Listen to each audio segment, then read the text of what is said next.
Lo que más temí es que me golpease o me tirase o le hiciese algo a la enfermera.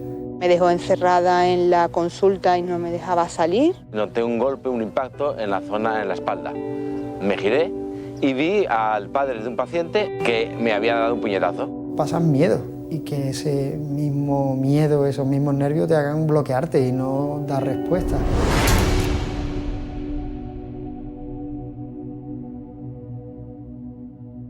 Cuando nosotros vamos a trabajar, vamos con la conciencia de que vamos a ayudar a quien nos necesite. La esquizofrenia que se produce es que cuando yo estoy allí para ayudar a alguien, sin embargo soy agredido, amenazado, violentado. Se dirigió hacia nosotros a la sala donde tenemos los ordenadores, donde clasificamos los enfermos, a exigir que la atendieran. Nos amenazó verbalmente y los ordenadores los tiró contra el suelo. En particular, mi urgencia es una urgencia que todo el que viene por dolor. Se ha caído o ha tenido un accidente, todo el mundo viene con dolor y todo el mundo quiere que se la atienda antes que a nadie. Hay determinadas zonas más conflictivas para todos. Eso ocurre en todas las provincias. Sí tenemos es identificados las urgencias de hospitales también normal, porque es que son muchísimas asistencias las que se prestan. Luego determinados centros de atención primaria, por supuesto, y luego también las áreas de salud mental.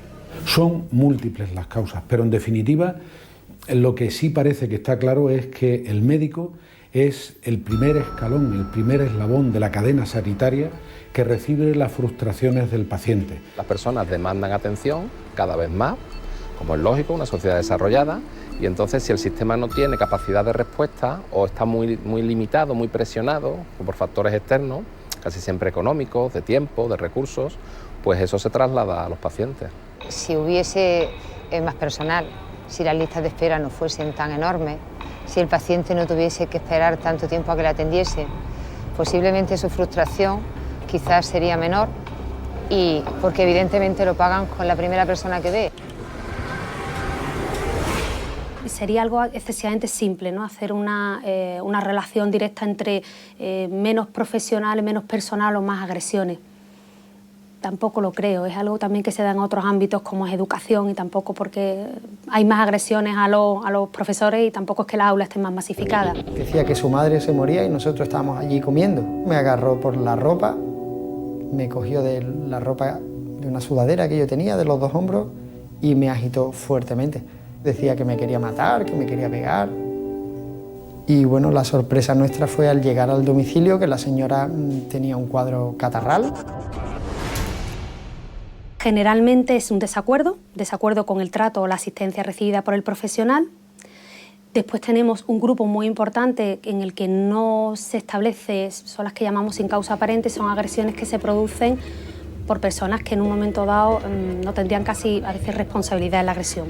Hablo de personas con deterioro cognitivo, personas con problemas de salud mental, personas con temas de alcohol, drogas, etc. Cada vez se van denunciando más. Esto es un iceberg.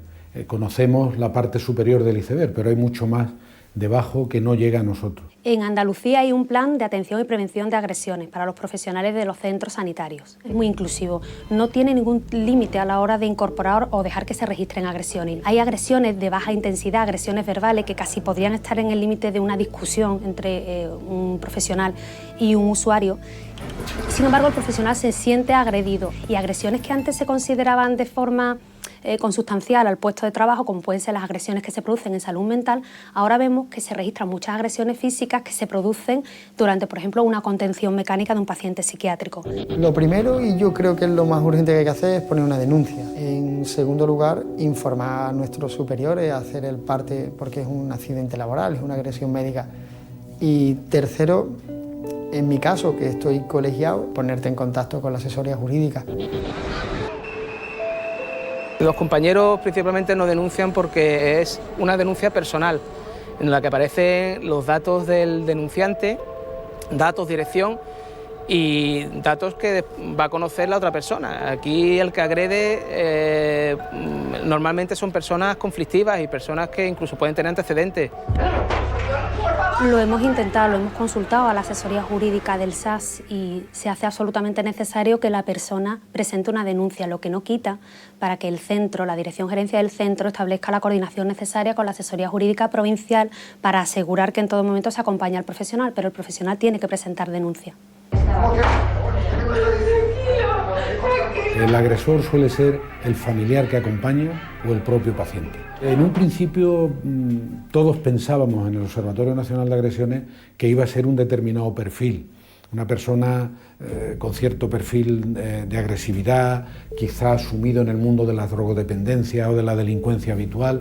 Pues no, lo que sí está claro que hay un perfil claro, la educación. Personas que no tienen un nivel educativo suficiente y que no son capaces de entender que las relaciones humanas están medidas por unas pautas de comportamiento que se transmiten a través de la educación. Con ese nivel de ansiedad es difícil hacer las cosas bien, que tú no atiendas bien a un paciente o que un paciente pueda pasarle lo peor, que alguien se muera porque tú has sufrido esa agresión y no estás en ese momento en disposición de atender bien al paciente.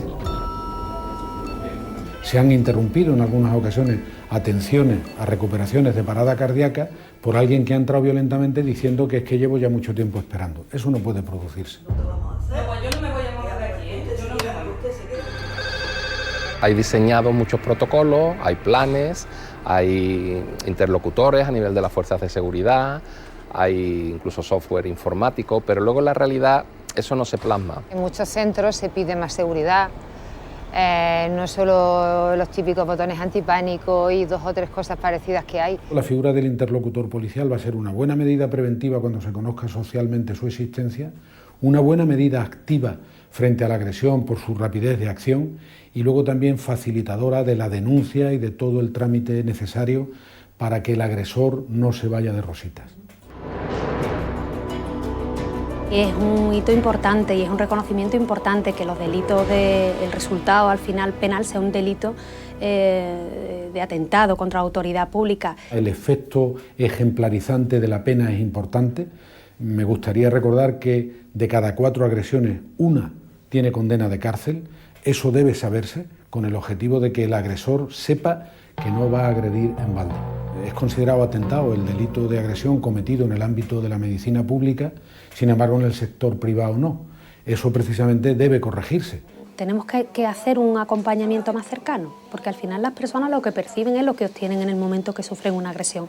Está claro que un foco es el profesional, otro es dirigirnos al usuario del sistema de salud público, usuario o paciente.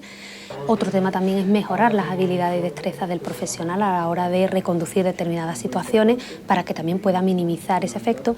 Y otra línea va a ser muy clara, que es que el centro realmente se siente y vea dentro de su casuística de agresiones dónde tiene que incidir y con qué medios y con qué medidas. Una persona que tiene una enfermedad y sufre por ella va a buscar a un profesional que está allí para ayudar. A través del diálogo, del desglose minucioso de sus síntomas, de contarle su estado anímico, de hacerle ver el sufrimiento que tiene, va a facilitar una relación de verdadera empatía que haría que el acto médico fuera lo que idealmente debe ser.